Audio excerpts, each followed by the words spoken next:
Lesson 60. The Future. First listen and then answer the question. Does what Madam Bellinsky said come true?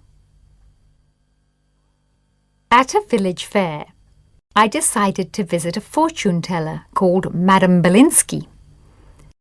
I went into her tent and she told me to sit down. After I had given her some money, she looked into a crystal ball and said, "A relation of yours is coming to see you. She will be arriving this evening and intends to stay for a few days. The moment you leave this tent, you will get a big surprise. A woman you know well will rush towards you.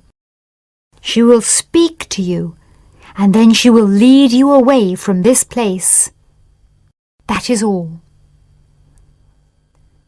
As soon as I went outside, I forgot all about Madam Bellinsky because my wife hurried towards me. "Where have you been hiding?"